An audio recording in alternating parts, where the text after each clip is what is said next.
प्रिय बंधुओं, धर्म प्रेमी सज्जनों एवं मातृशक्ति माताओं, श्री जय जगदम्बे सेवा दल एक पंजीकृत संस्था है जो कि लुधियाना में तथा लुधियाना से बाहर अन्य तीर्थ स्थलों पर भी धर्म प्रचार, सेवा, दान के साथ साथ मंदिरों के जीर्णोद्धार का कार्य भी कर रही है।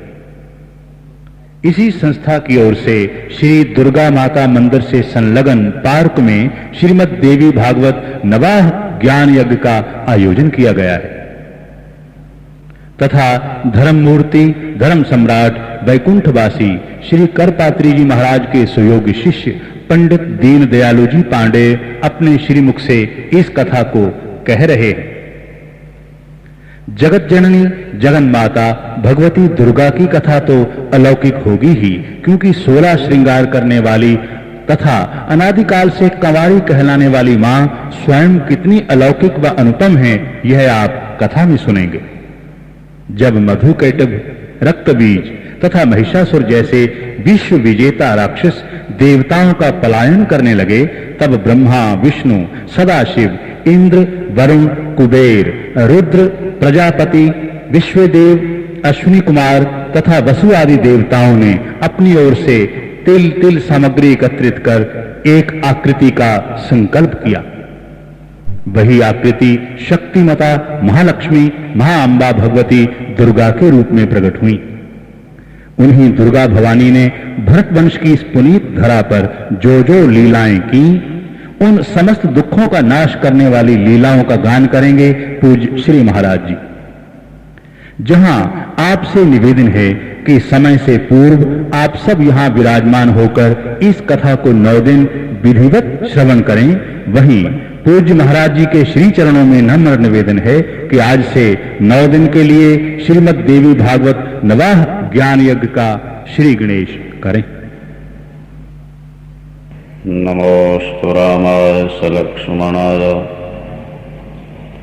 देव्यै च तस्यै जनकात्मजायै नमोस्तु रुद्रेन्द्रयमानलेभ्यो नमोस्तु चन्द्रार्कमरुद्गणेभ्यः ॐ नमः परमहंसास्वादितचरणकमलचिन्मकरन्दाय भक्तजनमानसनिवासाय श्रीरामचन्द्राय विश्वसर्गविसर्गादिनवलक्षणलक्षितम् श्रीकृष्णाक्षं परं धाम जगद्धाम नमामि तन्नारायणं नमस्कृत्य नरं चैव नरोत्तमं देवीं सरस्वतीं व्यासं ततो जयमुदीरयेत्।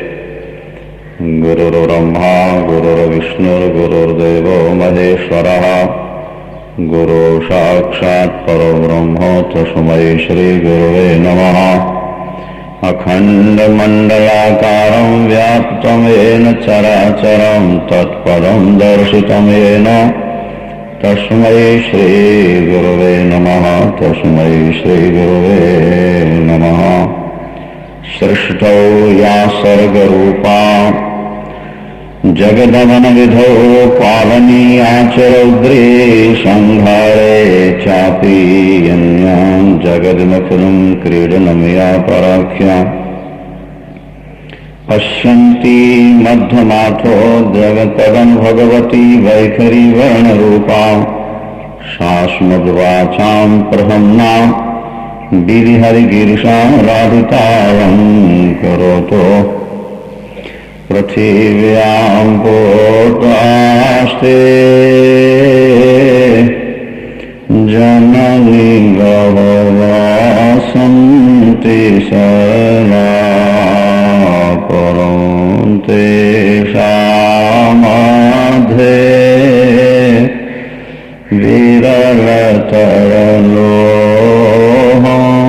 तव सुतामदीयोऽयं त्यागा समुचितमिदं तव शिवे कुपुत्रो जायेत क्वचिदपि कुमाता न भवति। राम जय राम जय जय राम।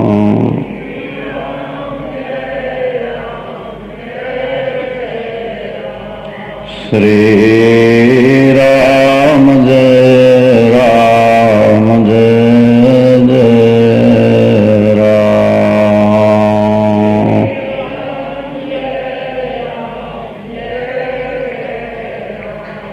श्री राम जय राम जय जय राम।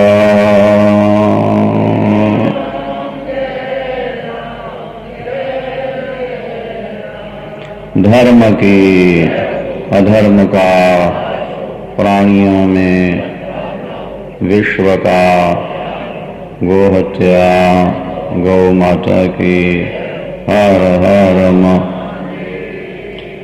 सांचे दरबार की।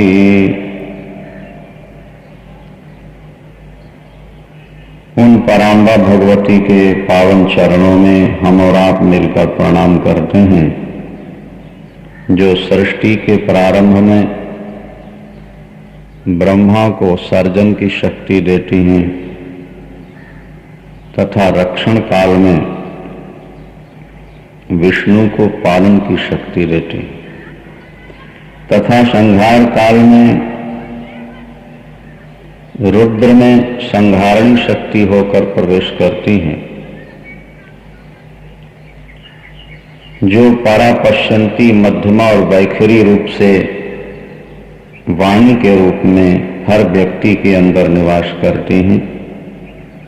ब्रह्मा विष्णु और शंकर जिनकी आराधना करते हैं, वे आद्या शक्ति भगवती पराम्बा दुर्गा हमारी वाणी को अलंकृत करें और वे कथा करने की, कहने की शक्ति प्रदान करें, श्रवण करने की शक्ति प्रदान करें। उन महामाया के चरणों में हमारा बार बार प्रणाम। नैमिषारण्य के परम पवित्र तीर्थ स्थान में शौनकादि ऋषि सहस्र वर्ष का एक यज्ञ कर रहे थे। नैमिषारण्य वैसे परम पवित्र तीर्थ स्थान माना गया है। कथा आती है कि एक बार प्रयागराज में ऋषियों की एक बैठक हुई।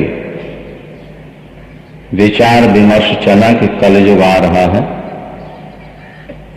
कलयुग से बचने के लिए हमें कहाँ रहना चाहिए, कहाँ बैठकर हम साधना करें कि हमको सफलता मिल जाए। सबने मिलकर भगवान विष्णु की आराधना की, स्तुति की, प्रार्थना की। उससे भगवान नारायण प्रकट हुए। भगवान नारायण से शौनकादि ऋषियों ने निवेदन किया कि कलयुग प्रारंभ हो रहा है। इस भूमंडल में सबसे पवित्र तीर्थ कौन सा है जहां बैठकर हम कथा सुने, यज्ञ करें, कलयुग के दोषों से बच सके। तो भगवान ने अपना सुदर्शन चक्र उन्हें प्रदान किया और कहा कि आप लोग इस चक्र के पीछे पीछे चलते जाइए। जहां जाकर ये चक्र रुक जाए वो स्थल परम पवित्र होगा कलिकाल में। वहां बैठकर आप लोग साधना कीजिएगा। सुदर्शन चक्र आगे आगे चल रहा है, पीछे पीछे 88,000 ऋषि हैं। जगदम्बा की ज्योति की तरह वो सुदर्शन आगे बढ़ता जा रहा है। चलते चलते नैमिषारण्य में जाकर उसकी नेमी, उसकी चक्र की जो आरा है, धार है, वो वहां रुक जाती है।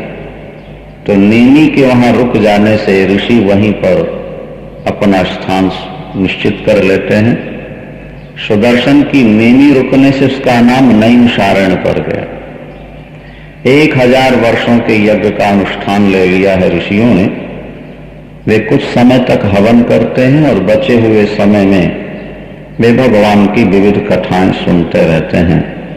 अनेकों कथाएं श्रवण करने के बाद शौनकादि ऋषियों ने सूत जी से कहा, सूत जी आप बड़े बुद्धिमान हैं, महर्षि वेदव्यास के आप प्रधान शिष्यों में एक हैं। आप बहुत वर्षों तक जीवित रहे।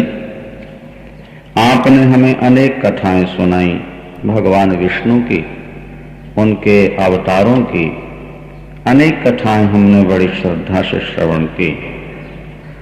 आपने भगवान शंकर का दिव्य चरित्र भी हमें सुनाया, जिसमें भस्म धारण करना, रुद्राक्ष धारण करना, भगवान शंकर के पूजन का की विधि, भगवान शंकर की दयालुता का वर्णन भी शिव पुराण में हमने आपसे श्रवण किया है।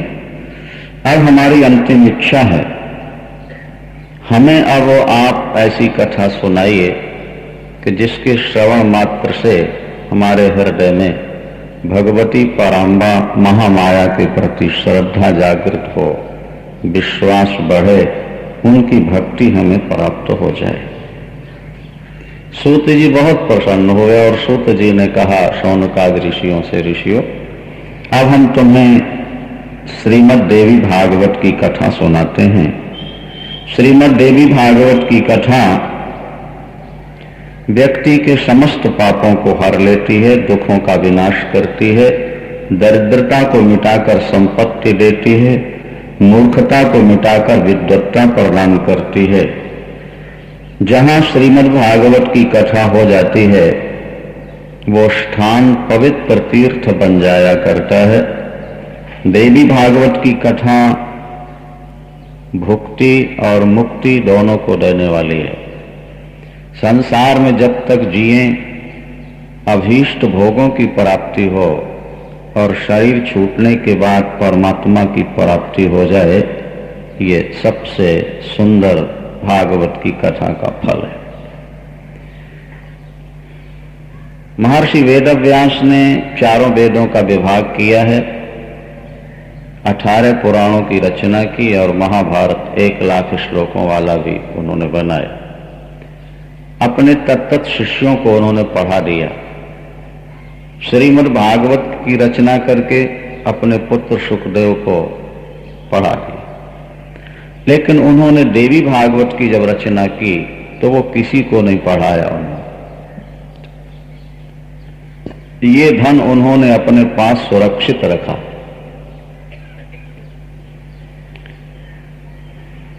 जो बहुत मूल्यवान वस्तु होती है उसे अंत में ही दिया जाता है किसी को भी। तो महाराज वेदव्यास ने सभी पुराण तो अपने शिष्यों को पढ़ा दिए, महाभारत सुना दिया, लेकिन देवी भागवत की कथा वे छुपा के रखे हैं। विकट परिस्थिति तब आती है जब महाराज परीक्षित को शमीक ऋषि के पुत्र श्रृंगी ऋषि का श्राप लगता है और 7वें दिन उनकी मृत्यु होती है।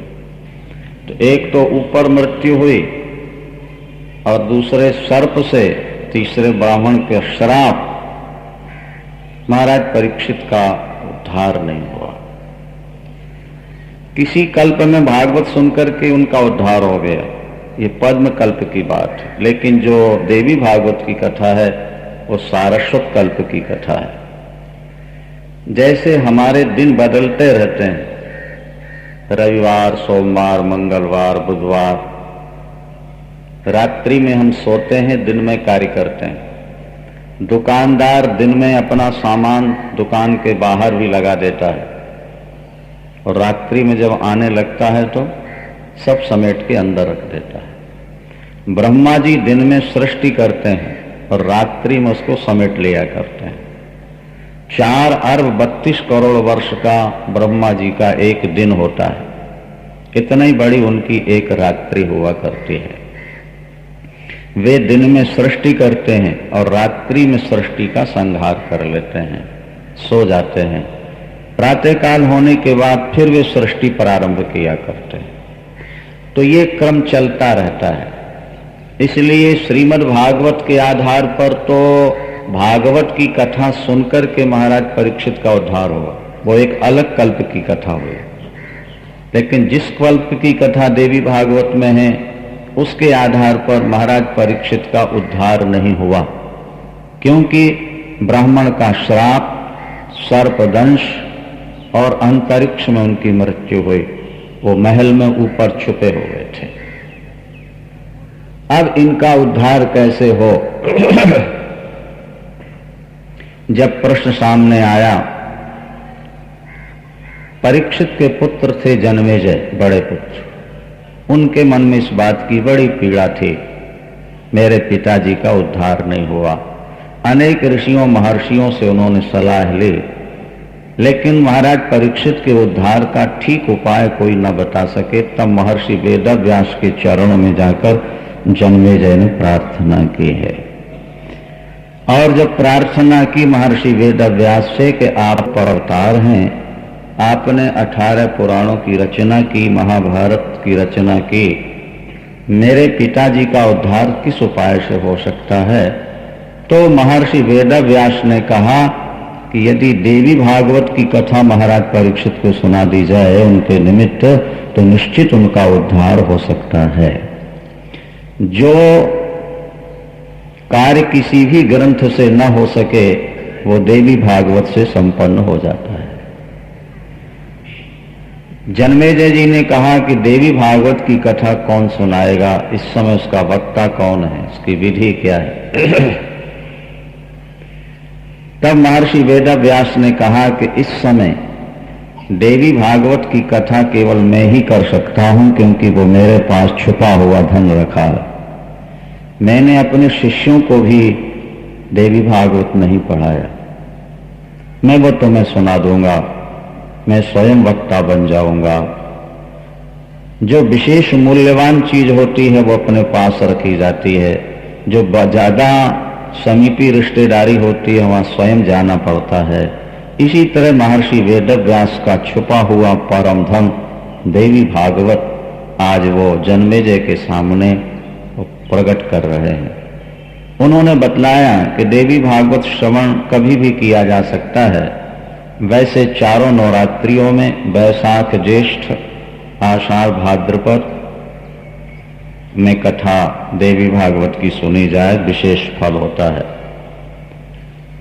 तो 4 नवरात्रियां होती हैं। वैसे प्रसिद्धि 2 ही नवरात्रियों की है, आश्विन की और चैत्र की, लेकिन देवी भागवत में लिखा है कि 4 नवरात्रि होती हैं। आश्विन शुक्ल पक्ष एकम से, फिर माघ शुक्ल पक्ष एकम से, चैत्र शुक्ल पक्ष प्रतिपदा और आषाढ़ शुक्ल पक्ष प्रतिपदा से नवरात्र प्रारंभ होते हैं।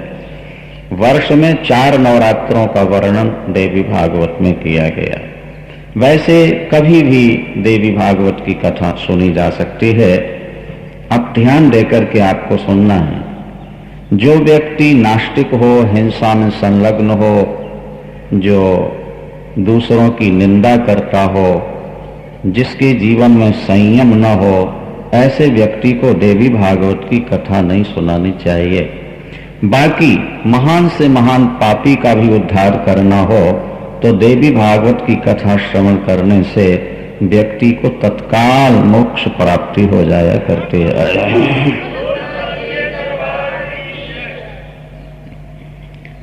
आश्विन शुक्ल पक्ष नवरात्रियों में भगवती की कथा सुनी जाए, पूजन विशेष रूप से किया जाए, तो व्यक्ति हर प्रकार की कामना पूर्ण कर लेता है। सोने की सिंहासन पर देवी भागवत रख के दान कर दिया जाए तो भगवती को परम प्रसन्नता प्राप्त होती है, क्योंकि भगवती सिंह पर ही सवार रहती हैं। श्रीमद् देवी भागवत का एक श्लोक, आधा श्लोक भी अगर नित्य पाठ किया जाए तो व्यक्ति भयंकर बीमारियों से, भयंकर उपद्रवों से बच सकता है, गरीबी से भी मुक्ति पा सकता है। जैसा कि आपसे कहा गया कि जो कार्य किसी भी उपाय से पूर्ण न हो वो देवी भागवत की कथा से पूर्ण हो जाता है। भगवान कृष्ण जब सत्राजित की मणि लेने जाते हैं और वापस लौट कर नहीं आए तो वसुदेव जी ने श्रीमद् देवी भागवत का ही श्रवण किया, अनुष्ठान किया, और पूर्ण होते ही यहाँ ब्राह्मणों को तिलक लगा करके दक्षिणा दे रहे थे, आशीर्वाद ले रहे थे कि वहां सत्य जाम्बवती को लेकर के भगवान कृष्ण वापस आ रहे थे। उसी समय वापस आ जाते हैं। बड़ी प्रसन्नता हुई। तब शौनकादि ऋषियों ने प्रश्न किया, भगवान ये कृपा कर हमें सुनाइए कि भगवान कृष्ण मणि लेने कैसे गए। भागवत में आपने सुना ही है अनेक बार, देवी भागवत के आधार पर भी सुनिए। एक राजा सत्राजित थे, भोजवंशी राजा सत्राजित। वे सूर्य भगवान के भक्त थे, सखा थे। वे भगवान की आराधना में सदा डूबे रहते थे, सूर्य नारायण।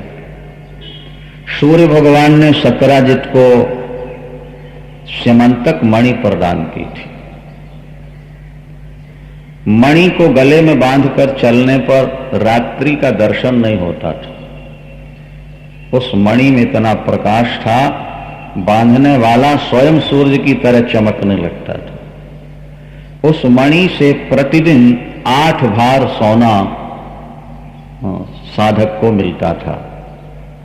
जहां वो मणि रहेगी वहां दरिद्रता नहीं होगी, दुर्भिक्ष नहीं होगा, महामारी नहीं आएगी, कोई संकट नहीं आएगा।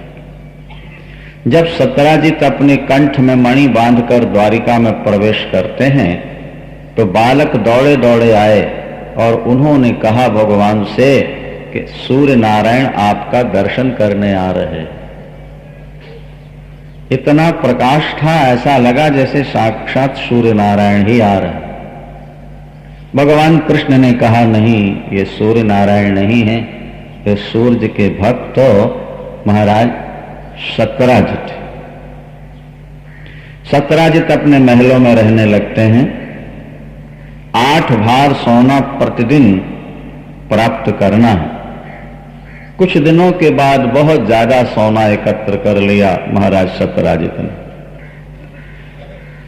जब सत्राजित के पास बहुत सारा सोना एकत्र हो गया तो एक दिन भगवान कृष्ण स्वयं उनके पास पहुंचे और जाकर के कहा, राजन, आज हम आपसे कुछ मांगने आए।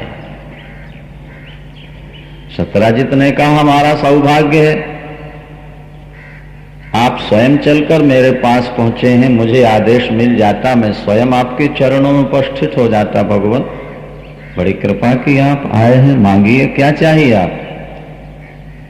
भगवान ने कहा, भाई मांगना तो है लेकिन थोड़ा संकोच हो रहा है, पता नहीं आप दे पाएंगे नहीं। बोले, नहीं नहीं, आप बिना संकोच कहिए, आप जो मांगिएगा मैं दे सकूंगा। बोले, मैं आपसे मणि मांगने आया हूं, मुझे दे दो।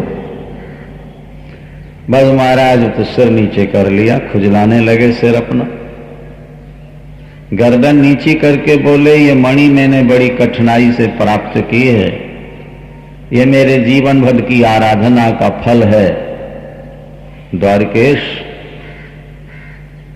आपको जितना सोना चाहिए आप उठा ले जाइए, मंगवा लीजिए। मैं सब कुछ दे सकता हूं लेकिन मणि नहीं दे पाऊंगा। इसके प्रति मेरा बहुत ममत्व है क्योंकि मैंने बहुत कठिन साधना करके प्राप्त की। भगवान आनंद कंद परमानंद कृष्णचंद्र जी ने कहा, भाई, हमें ना तो सोने की जरूरत है ना मणि की जरूरत है। हम तो तुम्हारी भलाई के लिए तुमसे मणि की याचना करने आए हैं। दे दोगे तो तुम्हारा भला है, नहीं दोगे तो परिणाम तुम्हारे सामने आएगा। सत्राजित ने कहा, मैं मजबूर हूं, नहीं दे पाऊं। भगवान वापस चले गए। एक दिन सत्राजित के छोटे भाई प्रसेन ने वो मणि गले में बांधी, घोड़े पर सवार हुआ और शिकार खेलने के लिए चल पड़ा जंगल में रात्रि के समय। क्योंकि मणि के प्रभाव से प्रकाशी हो जाता था चारों तरफ, रात्रि का तो प्रभाव पड़ता नहीं था। जैसे ही वो जंगल पहुंचे, एक बब्बर शेर ने एकदम हमला किया। अब प्रसेन को घोड़े के सहित मार दिया। इनको मार करके, खा पी करके वो मणि मुंह में दबा के लेके चल पड़ा।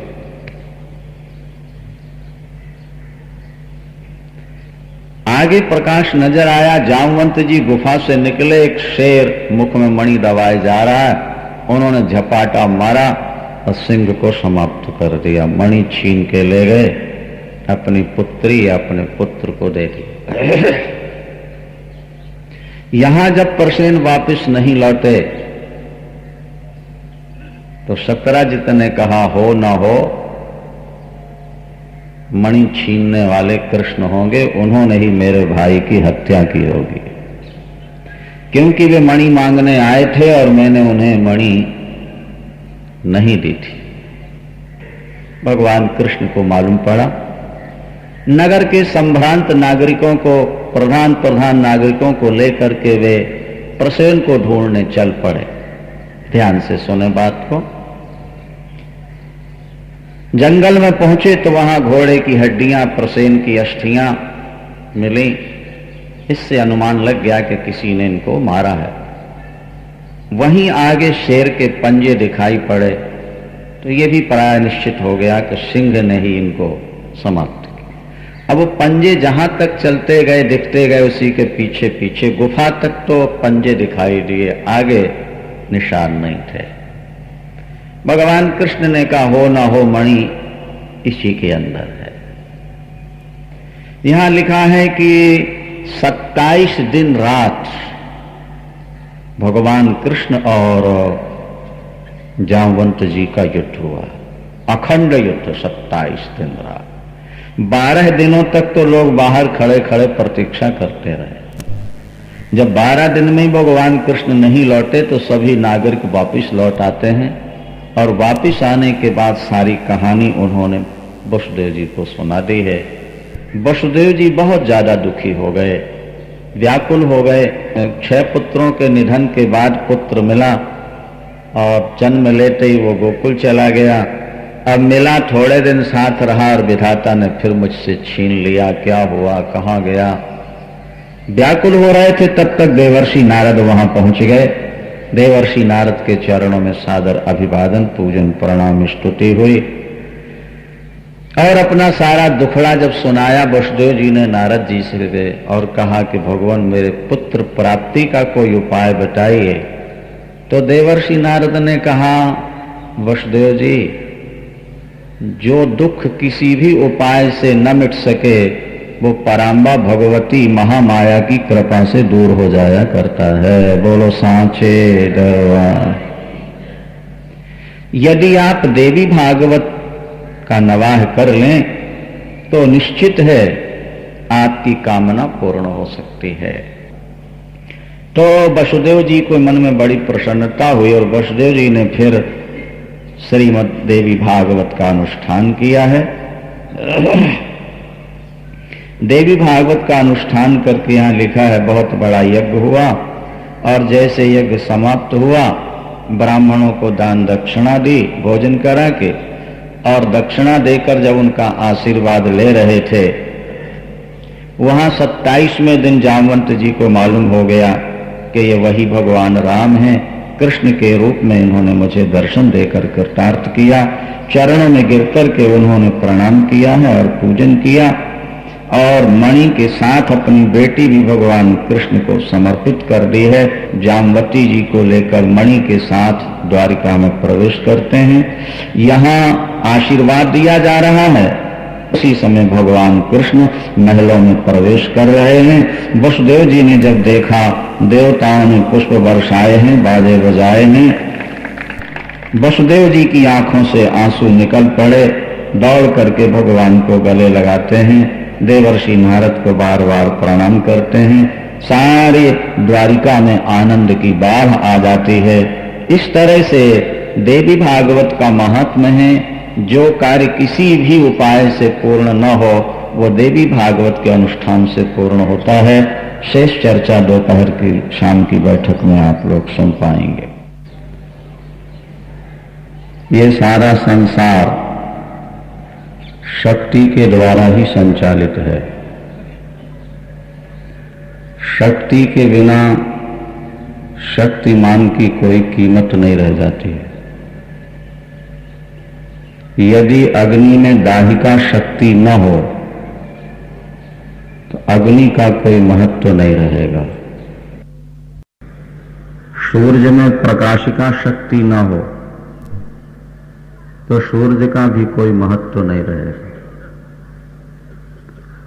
प्रत्येक कार्य में शक्ति की आवश्यकता पड़ती है।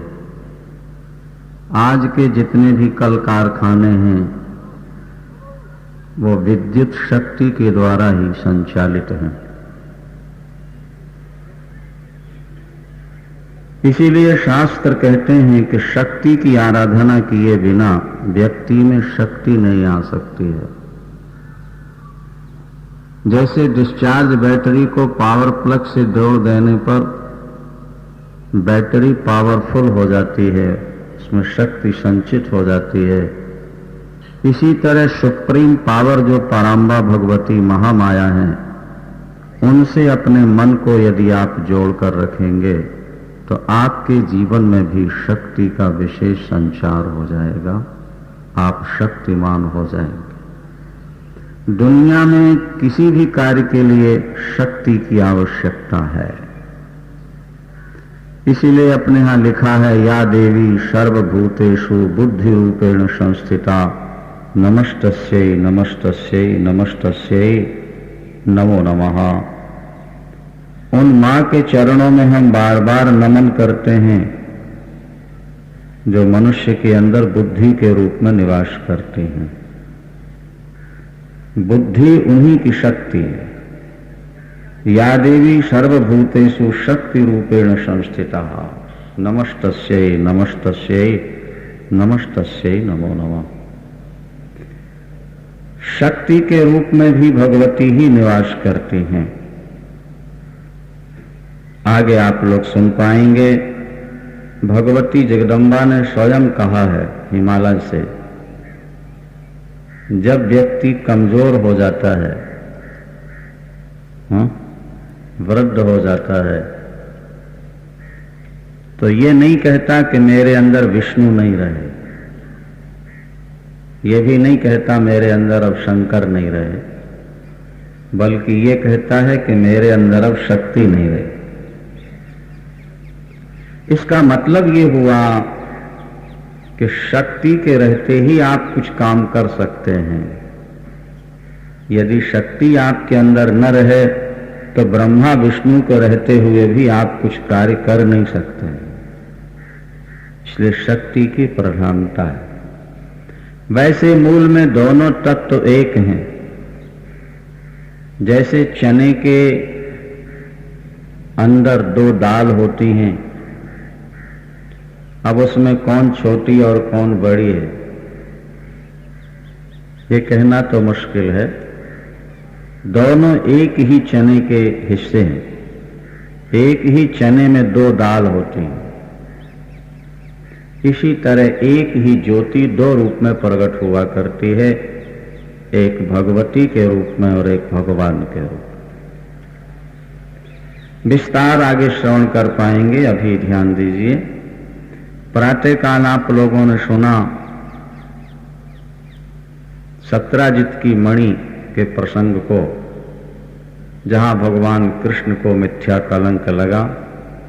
वसुदेव ने जब भगवान भगवती की शरण ली, उनकी आराधना की, तो तत्काल सफलता मिली। यहाँ यज्ञ पूर्ण हुआ और वहां भगवान कृष्ण जाम्बवती को लेकर मणि के साथ द्वारिका प्रवेश करते हैं। इसी तरह एक कथा आती है,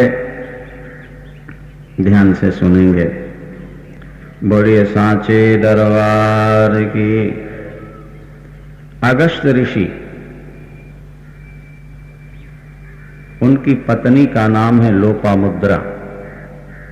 भगवान राम ने वनवास काल में अगस्त ऋषि से बहुत सारे शस्त्रास्त्र प्राप्त किए थे। अगस्त ऋषि और लोपामुद्रा ये दोनों भगवती पराम्बा के उपासक हैं।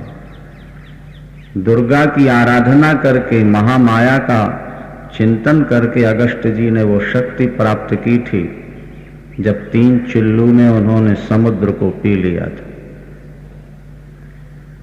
अगस्त जी में अनंत शक्ति है। आगे आप लोग सुन पाएंगे विस्तार से। एक बार अगस्त जी अपनी पत्नी लोपामुद्रा के साथ देवताओं के सेना नायक